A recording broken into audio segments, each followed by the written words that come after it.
सुप्रभात। सबसे पहले तो आज आप सभी को अंतर्राष्ट्रीय महिला दिवस की बहुत बहुत शुभकामनाएं।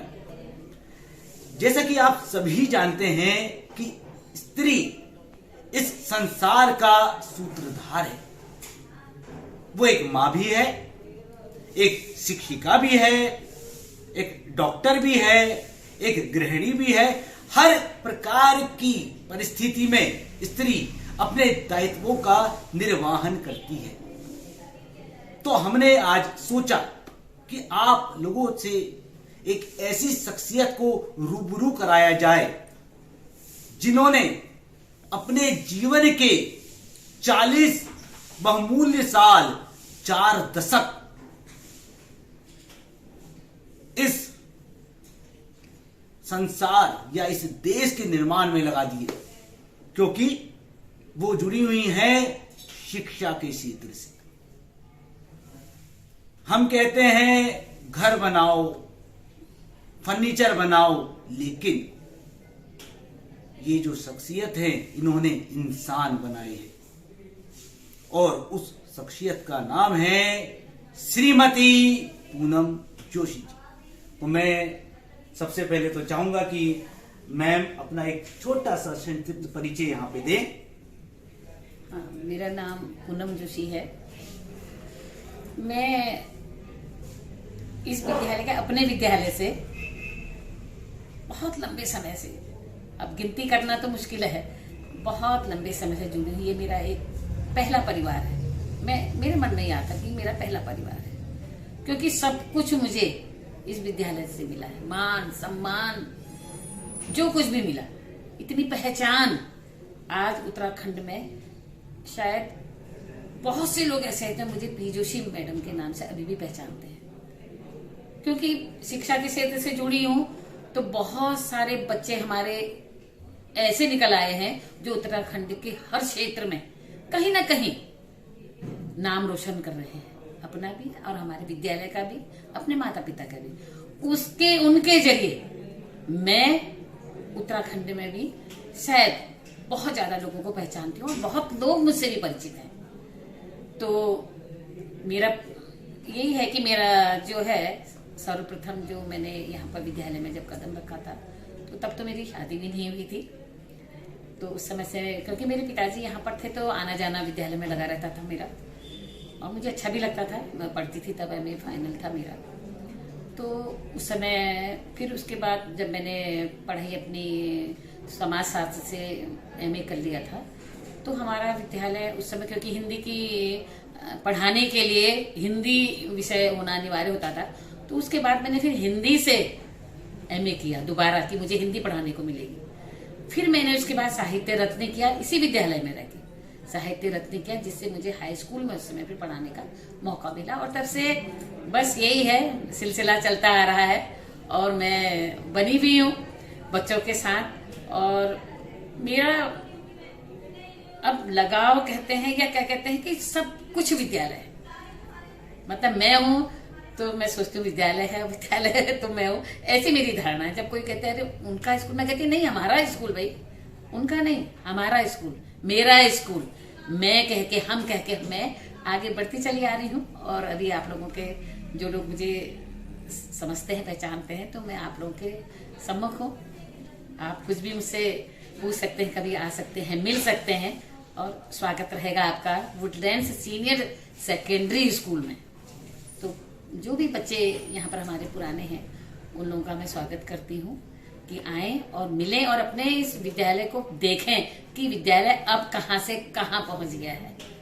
पहले छोटे छोटे रूप में जेल रोड में था, उस समय बहुत अच्छा, मेरे ख्याल में सबसे पहला हमारा वुडलैंड स्कूल था। उसके बाद एक नवीन स्कूल हुआ करता था दूसरा नंबर पे। तो वुडलैंड्स की एक अपनी पहचान थी।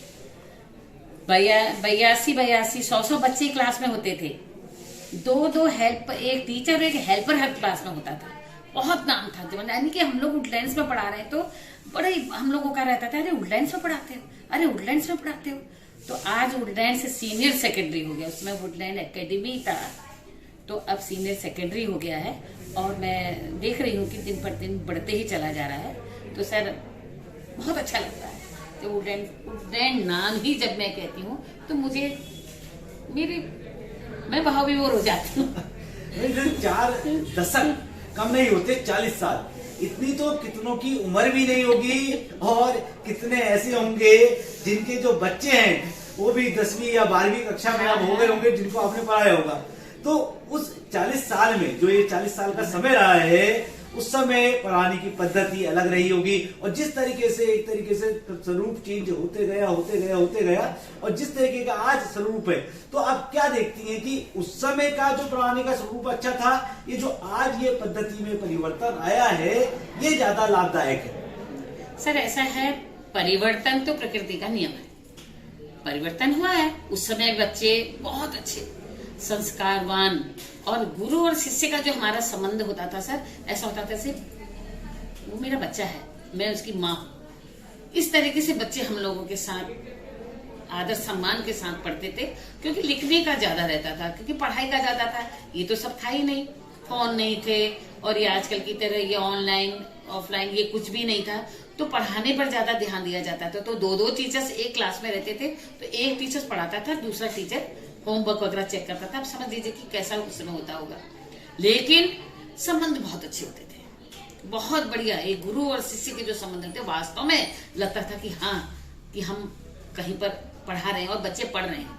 बहुत कम ऐसा सुनने में आता था, अनुशासनहीनता बहुत कम थी। लेकिन उस समय और अब के समय में बहुत फर्क है। अब ऑनलाइन वाला सिस्टम हो गया है, और थोड़ा सा मुझे भी उसमें, क्योंकि मैंने तो इतने सालों से किताब से ही पढ़ाया था, तो अब वाले में मुझे सीखना पड़ा। मैंने बच्चों से सीखा, क्योंकि मैंने बीएड में पढ़ा था कि सीखने की कोई उम्र नहीं होती, और मुझे कोई भी शर्म नहीं आई ये सीखने में कि मैं कैसे पढ़ाऊंगी, गूगल क्लास में कैसे पढ़ाऊंगी, कैसे क्लास वर्क दूंगी, कैसे होमवर्क दूंगी। मैं अपने जो मेरे सहयोगी हैं उनके पास जा जाके फोन ले लेके दौड़ के, अरे बता दीजिए सर, अरे बता दीजिए सर, अरे मैम जरा इसको ऐसे कर दीजिए, करके मैंने थोड़ा बहुत सीख लिया। और मैं कोशिश भी करती हूँ, क्योंकि मुझे सीखना बहुत अच्छा लगता है। ये जो मैम पद्धति नहीं आई, जो शिक्षा की पद्धति आई, और ये कोरोना काल के अंदर क्या है कि जो हमारा ये नवीनीकरण है एक तरीके से, या जो एक तरीके से इंटरनेट का माध्यम है, इसको बहुत प्रबलता से इस्तेमाल किया गया। तो आप क्या देखते हैं, ये लाभदायक है या लाभदायक नहीं है? सर लाभदायक उस समय तो लाभदायक लग रहा था, लेकिन अब थोड़ा लगता है कि थोड़ा फोन में और टेक्नोलॉजी के चक्कर में बच्चे थोड़ा आगे बढ़ गए। बच्चे पाश्चात्य संस्कृति की ओर ज्यादा बढ़ गए और उस रंग में रंग गए हैं। तो उनको लगता है कि क्योंकि वो उस बहाने से उनको फोन में बहुत चीजें भी देखने को मिल जा रही थी। कई बच्चे तो पढ़ रहे थे, पढ़ने वाले तो पढ़ ही रहे थे और बहुत लाभ भी उठा रहे थे उसका, क्योंकि उसमें उनको सारी चीजें मिल रही थी। लेकिन कुछ बच्चों ने उसका हानिकारक प्रभाव भी पड़ा है बच्चों पर। तो वो शायद कुछ रहा होगा, क्योंकि माता पिता के पास ने शायद ध्यान नहीं दिया, क्योंकि उनको बैठना चाहिए था। जैसे कि मैम आपसे मेरी बात हुई थी कि हमारे विद्यालय से, यहाँ विद्यालय से जो बच्चे हैं आज के दिन पे बहुत बड़े बड़े ओहदे पे भी लोग हैं, कोई आईएएस है, कोई पीसीएस है, कोई डॉक्टर है, कोई इंजीनियर है, तो अभी भी ये आपके संपर्क में है, आपके पास कॉल वॉल इनके आते हैं, ये आपको जानते हैं, मतलब इसके बारे में कुछ बताइए। हाँ सर, मेरे बहुत से बच्चों के संग संपर्क हैं, और अच्छे बच्चों के संग तो मैं खुद संपर्क करती हूँ। वो करें ना करें लेकिन करते हैं, क्योंकि जो उनके इसमें तो संस्कार वही भरे पड़े हैं। बच्चा एसडीएम है और बड़े बड़े ओहदे में है, बहुत सारे इंजीनियर हैं, और जब वो अपने यहाँ पर हल्द्वानी में आते हैं तो मिलते हैं। और पीजोशी मैडम से मिलना है, पीजोशी मैडम से मिलना। अभी भी मेरे बहुत सारे मित्र हो गए हैं। अब वो बच्चे कहाँ हैं, अब तो बड़े हो गए हैं, क्योंकि शादी हो गई है, सबकी बच्चे हो गए हैं, अब वो मित्र की तरह हो गए हैं। लेकिन वो मुझे पूरा आदर सम्मान देते हैं, पूरा मेरे साथ जुड़े हुए हैं। मेरा खुद के बच्चे यहीं से पढ़े हैं और बड़े अच्छे। और मैं इस विद्यालय की सबसे बड़ी उपलब्धि या अपने उपलब्धि समझूंगी कि मेरे बच्चे बहुत संस्कारवान हैं, मुझे आदर सम्मान देते हैं। तो इससे बड़ा कोई नहीं है। असली संपत्ति संतान होती है, और वो हम लोगों का आदर सम्मान दे रही। तो इसका मतलब है कि विद्यालय ने उन लोगों को बहुत कुछ दिया है, उन्होंने इस विद्यालय से बहुत कुछ सीखा है। तो मैं आने वाले समय में भी अभिभावकों से कहूंगी कि वो अगर फोन दे रहे हैं, नई पद्धति की ओर जा रहे हैं, लेकिन बच्चों के साथ बैठें, उनको समय दें और देखें कि बच्चा क्या कर रहा है। मैं भी ऐसे ही करती थी। जब बच्चा सो जाता था तो चुपचाप से उसका बैग को लेकर के उसका सारा चेक करती थी, कॉपी किताब पूरा कवर तक निकाल के देखती थी कि कहीं बच्चा गलत दिशा की ओर को तो नहीं जा रहा, कहीं वो तो नहीं। ये हम, क्योंकि मेरी तो साइंस थी नहीं। अब मेरा बच्चा कहता है मुझसे कि माँ आपने उस समय मुझे उल्लू बनाया। मैंने कहा क्यों भाई? तो कहता है कि आप तो ऐसे बैठ जाती थी मेरे सामने जैसे आप, क्योंकि मैं सॉल्यूशन जो होता था मैं सर उसको करके देती थी। वो सोचता था मेरी माँ को सब कुछ आता है, जैसे मैथ्स का जो सॉल्यूशन था उसको समझाती थी, बेटा ऐसा ऐसा। वो कहता है माँ आप सॉल्यूशन से पढ़ाती थी और मुझे लगता था कि मेरी माँ को तो सब कुछ आता है। एक और सवाल है, जैसे तालमेल है, जैसे एक घर की जिम्मेदारी भी हुई, उसके अलावा विद्यालय में भी आए। कई बार ऐसा होता है कि घर का माहौल कैसा है, नोक झोंक कभी हुई या कभी ऐसा है स्कूल में भी, तो वो आप अपने को कैसे मतलब इतना ऊर्जावान, अपना को इतना एनर्जेटिक और कैसे एक मतलब अगर हम बात करते हैं कि जो सकारात्मकता है वो आप अपने में कैसे लाती थी? जो आज के मैं देखता हूँ जो युवा है या बाकी है उनमें बहुत जल्दी नकारात्मकता आ जाती है, लेकिन आपसे बात करके ऐसा लग रहा है कि जो सकारात्मकता, ऊर्जा है या बाकी चीजें, इसमें आपने तालमेल कैसे बनाया?